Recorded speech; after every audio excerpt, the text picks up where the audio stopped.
If you can align your passion and your purpose with your financial freedom journey, be it through your career, business, or investing strategy, you are well on your way to experiencing a sense of happiness and fulfillment that few people manage to find.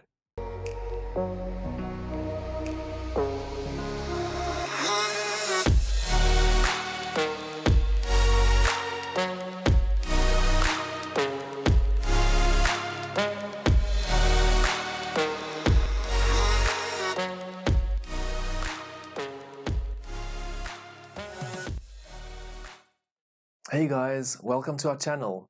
We're Tim and Justin, and today we're going to be discussing financial freedom. This episode's purpose is to provide a good beginner's foundation of what financial freedom is and how to achieve it. We'll be expanding on many of the concepts discussed here in later videos, so be sure to follow along. Okay, let's jump right in. The term financial freedom is thrown around a lot these days, but what does it actually mean? Most people think that financial freedom automatically implies having millions of dollars in assets, massive monthly passive income, and never having to work ever again. And this is what many of the traditional definitions imply. Whilst not necessarily incorrect, we take a slightly more nuanced view on the matter. We view financial freedom through the lens of having true and complete freedom over our time. Time is the scarcest resource we have. We all have a limited amount of time on earth, and this is a fact of life that none of us can change. But how we use our time is something we can influence. Our goal should thus be to focus on increasing the time we have available for pursuing our passions and our purpose, the things that matter. Having the ability to exercise complete control over our time is a rare and priceless commodity, and that means not being subject to others and their decision-making, such as a boss. Not having to wait until retirement age to start living and enjoying our lives. Having the time to pursue the things that are really important to us, such as family and friends, personal development, precious experiences, and helping others if we can. So financial freedom to us means the ability to have full control over how we spend our time. The concept of money can be equated to stored time. You go to work and expend your time and energy and get paid in this thing that we call money. We highly recommend the brilliant movie In Time, featuring Justin Timberlake, to get an intimate understanding of the world through this lens. The money allows you to exchange it for things that you need to live, like food and housing. If you manage to save some of that money for a rainy day, you have essentially stored the energy you spent working to be used at a later date. This means that when you need to access those savings to, say, buy a new set of tires, we don't need to use today's time in order to get it, because we managed to store yesterday's time.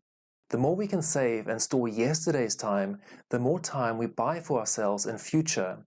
If you can accumulate a month's worth of expenses in savings, it means you've accumulated a whole month's worth of free time. Time you can access at any point without needing to work. Powerful, right? So money is just a tool to allow us to acquire freedom in the form of time. We find it really powerful to think about money in this context. When thinking about your savings and investments, ask yourself, how many months of freedom have you acquired? Financial freedom is essentially a path to having our money work for us, rather than the other way around. Let's start off by saying that there are many potential variations of financial freedom, according to each person's unique needs and views. We're trying to highlight that in this video. But broadly speaking, let's try and narrow down the types of financial freedom into 3 groups. The first type of financial freedom is having a flexible lifestyle. This could mean having flexible working hours, maybe starting an online business or working from home.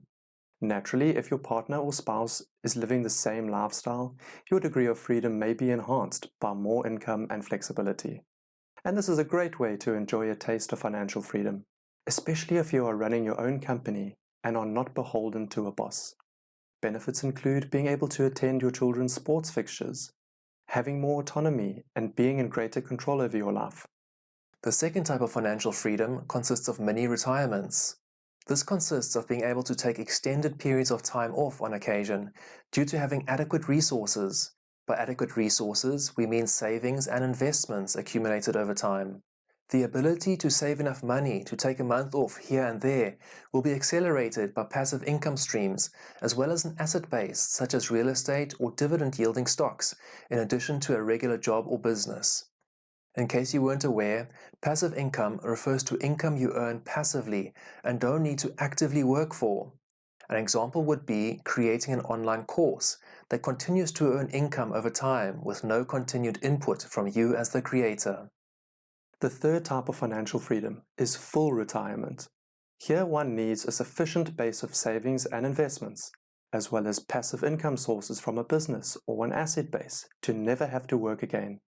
Because of the effects of inflation, simply having a lot of money saved in the bank isn't sufficient, because your funds are losing purchasing power faster than what you are accumulating a return. And on top of that, if you are living off this lump sum, it is obviously being slowly depleted each month. Similarly, only having a high income without savings and investments is also not enough, because if that income stops for whatever unforeseen reason, your financial freedom is jeopardized. There's a movement called FIRE, which stands for Financial Independence, Retire Early. One of their concepts is that if you have a large enough amount of money, you can withdraw 4% every year to live off of, and the returns on your investment in theory should preserve your principal. Said another way, you'll be living off of the growth of the investment and not reduce the initial capital invested. Within FIRE, there's the concept of fat FIRE and lean FIRE. Fat FIRE is basically what we discussed already, where you accumulate a large amount of money in an investment or savings account and then live off 4% of this amount per annum. The problem is, as you can imagine, it's difficult to accumulate such a large amount of money at an early enough age to retire comfortably. You'd need $1 million to earn $40,000 per annum if we're considering the 4% rule. Lean FIRE is where you focus your efforts on reducing expenses so that you need a smaller lump sum or principal amount to live off of. So instead of $1 million, perhaps you can accumulate $250,000 and live off of $10,000 per annum, as an example. As mentioned earlier, inflation is a big threat to this concept, especially considering that true inflation is always higher than what is reported to us. Many investment and savings products don't provide a yield greater than inflation, meaning the purchasing power of your investment is decreasing each year. So if you're drawing down 4% each year, you need to recover that 4% plus account for inflation's impact on your capital, which, depending where you live, could be very significant. Therefore, it's important to mix strategies like FIRE with creating a sustainable passive income. This means that you are growing your wealth by earning more income passively, and at the same time you are, through investing, preserving and hopefully growing the money you've already accumulated.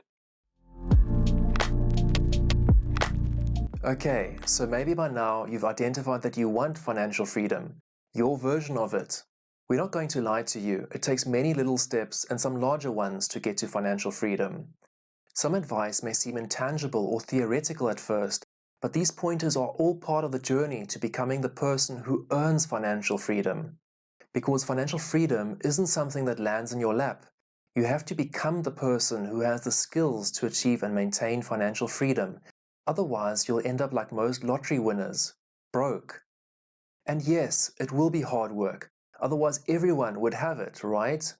Consider this. If you want to earn the salary of a surgeon, you have to study a great deal longer than most other professions. You have to invest years of your life and a large amount of money into education. Similarly, in this journey to financial freedom, you must be ready to commit time and effort to this endeavor to reap the rewards. We're now going to discuss some really important pointers to achieving financial freedom. The first step to achieving financial freedom is determining what your motivation is for pursuing this goal, your why. It's not easy to earn or invest your way to financial freedom, and there can be many setbacks along the journey. And this is why it's so critical that you have the right motivation to ensure that you achieve your goal of financial freedom. Wanting to give your children a better life than you had, wanting to spend more time with family, perhaps wanting to pursue a passion, whether it's a hobby or a charitable pursuit, are all examples of good motivators. It's critical to really focus in on why you want freedom and what you intend doing with your time once you've achieved it. Finding and locking in on your primary motivator is what is going to drive you forward. And as an aside, we highly recommend getting your family on board so they know what your goal is and can support and help you work towards achieving it. After all, it'll benefit them too. Step number 2 is upskilling yourself through financial education. If you don't know how to do something, it can be quite scary and oftentimes nearly impossible to achieve a favorable outcome. For example, if you've never driven a car before and one day you suddenly find yourself in the driver's seat, there's a good chance that you'll have an accident. But as soon as you take driving lessons, understand the concepts involved and get comfortable with it, you are much more likely to have a good driving experience. The same analogy applies to finances. If you don't take the time to learn about finances, how can you realistically expect to be proficient at working with money? You've got to take the proverbial driving lessons and learn some of the theory to start making strides towards financial independence. And let's just say that the efforts on your part will be well worth it. Lucky for us, access to quality financial information has never been easier. There are many good courses online, and YouTube can be a great free resource. We intend for our channel to be one of those excellent free financial resources. Whether you're interested in personal finance, investments, e-commerce and other forms of online business, debt management, passive income opportunities, and other avenues to achieving freedom, our channel is going to cover it all. So feel free to subscribe to benefit from our upcoming videos. The third step to achieving financial freedom is to create a disposable income. Disposable income refers to what is left over after you deduct your expenses from your income. If you have a surplus left over after paying all expenses, it can be used to invest or save towards your financial goals. A quick note here, we will cover the pay yourself first principle in another video. Now the first step to achieving a disposable income is to get your budget under control. Don't worry if you don't know how to do this, we will cover this in detail in upcoming videos. We like to recommend good financial offense and defense, so reduce your expenses while simultaneously building additional income streams through side hustles. Increasing your disposable income is an essential step towards achieving your financial goals. The more disposable income you have, the quicker you'll accelerate your progress. The fourth step to achieving financial freedom is to fortify your financial position. And you do this through accumulating savings.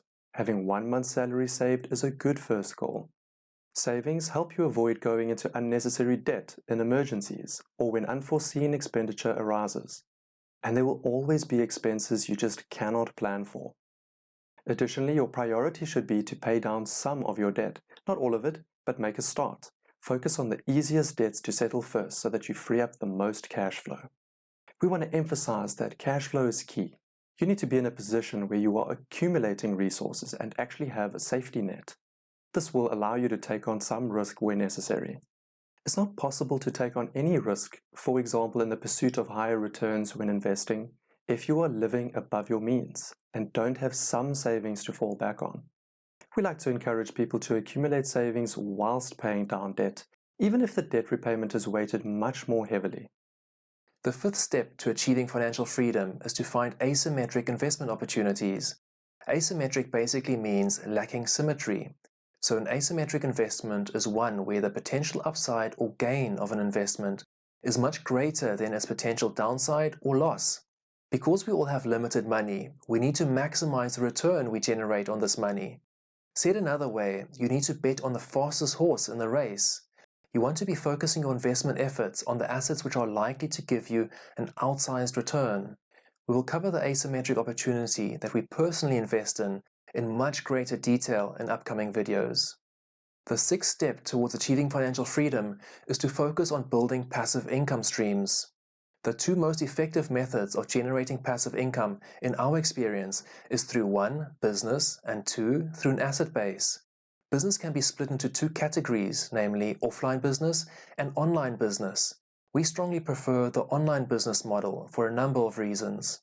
When starting an online business, generally you don't need a formal, expensive business premises. You can work from home. No employees need to be hired, there are minimal startup costs and running costs are lower. This means that even if the venture fails, the business owner would generally speaking not lose as much money. Additionally, one can sell to the entire world and aren't limited to selling in your local city. And you can sell in a multitude of currencies and benefit from earning currencies that are stronger than your own. The online business model can be further divided into selling physical goods or a digital good. We prefer the latter, namely selling digital goods. You can sell information through online courses or ebooks. You can write blogs or produce videos on YouTube and earn revenue through advertising or sponsorships or affiliate marketing, just to name a few. Earning income from an online business like this means that once you've produced the content and set up the website or selling infrastructure, you can earn money passively. Basically, you can sell whilst you sleep. What a pleasure! Building a portfolio of assets can of course also assist with building a passive income stream over time. In the traditional sense, you'd need to own cash flow producing assets, such as property or dividend yielding stocks, for example. In the case of property, you'd earn income in the form of rent from your tenants, and in the case of stocks, you'd receive a dividend payout every few months. In contrast with this is the online world, where online intellectual property such as a book, a course, a series of videos can all be viewed as cash flow producing assets. At the end of the day, you may want to consider a combination of all of these methods over time to accelerate your financial freedom journey. An important tool to fast-track your progress is leverage. There are various ways you can obtain leverage, and we'll touch on 3 of them. Firstly, from information. Secondly, from capital in the form of other people's money. And lastly, from global markets. An example of obtaining leverage through information is legally getting access to information that other people don't yet have, and using that to your advantage. An example of obtaining leverage through capital is using other people's money in the form of a mortgage to purchase an investment, for example, real estate. An example of obtaining leverage via global markets would be to produce a digital product, such as an online course as already discussed, which one can market to a global audience. This is also leveraging your time, since you produce the course once, but you're able to sell it repeatedly. The added benefit is that, again, you can make sales while you sleep. Another way to fast-track your journey to financial freedom is to pursue the growing trend of minimalism. Now, minimalism isn't for everyone, but if you are willing to live a minimalist lifestyle, you can achieve financial freedom much quicker. Being intentional with what you own and shedding the excess allows you to save more money. For example, if you have assets generating $3,000 per month passively, you may be able to live a very frugal life with this. It would mean you have complete control over your time and the ability to thus pursue what makes you happy. For example, passions, skills, purpose, experiences, charity work, etc. Whereas if you need $10,000 per month in passive income, it'll obviously take you longer to build this income stream and thus delay your financial freedom journey. You have to find the balance between income and time for yourself. Is there a correlation between happiness and financial freedom? The short answer is yes, to a degree, but it's not as clear-cut as that. Just because you have achieved a level of financial freedom does not mean that you found your passion or purpose in life. It is entirely possible to have time freedom and significant wealth whilst feeling unfulfilled and unhappy. And I speak with a significant amount of personal experience here. There's a really powerful quote which goes, "Money doesn't buy happiness. It merely buys the freedom to find it." Tim and I both started our careers with a naive plan to work really hard, retire early, and only then concern ourselves with things like happiness. Experience has taught us the flaw in this way of thinking. And this is what we want you to remember. Happiness is most certainly not a destination, but rather something to strive for along the journey. A good thought experiment to try is to ask yourself, if I won the lottery tomorrow, what would I do? Sure, most people would have some generic answer like travel the world or tick off every item on their bucket list. But once you've done that, what then? Ask yourself questions such as, what is the thing in life that brings me the most joy and fulfillment? What would I want to do or continue doing even if I had all the money in the world? What do I want my legacy to look like? Do what you love and you'll never work a day in your life. If you can align your passion and your purpose with your financial freedom journey, be it through your career, business, or investing strategy, you are well on your way to experiencing a sense of happiness and fulfillment that few people manage to find. And you'll enjoy a feeling of time freedom that many will only experience much later in their journey, if ever. So you might find yourself wondering, is financial freedom possible for me? At the end of the day, financial freedom really is a subjective term. It is deeply relative to you and your personal situation. Consider that for millions of struggling people around the world, simply having a stable job so they can consistently put food on their family's table would be all they need to be financially free. For a large percentage of the world's population who are burdened with significant amounts of debt, simply becoming debt-free would feel like financial freedom to them. In today's world, the large majority of people live month to month, paycheck to paycheck, and so simply having 6 months worth of expenses saved up would be enormously liberating. It takes the power out of the employer's hands and transfers it to the employee. How empowering would it be knowing that you have the ability to walk away from your job and survive for 6 months without any income? Let's take a moment to acknowledge that we are all different, each with our own unique struggles, each on our own journey through life. Financial freedom does not have to be about chasing yachts, supercars, and mansions. And of course it can be if those are your personal aspirations. But it may also be more fundamental than that for many. The ability to have more financial independence, increased stability, and greater control over your life, over your time. Whatever form of financial freedom you are aspiring to, you and you alone hold the key to success. And always remember, freedom is for everyone. Hey guys, thanks so much for watching. If you enjoyed this video, please consider liking and subscribing. We have lots of exciting content planned around the topics of money, finance, and freedom. In the next video, we explore our journey to starting a YouTube channel, including the motivations, the struggles we faced, whether it's a good idea for you, as well as some tips and tricks we picked up along the way. See you in the next episode.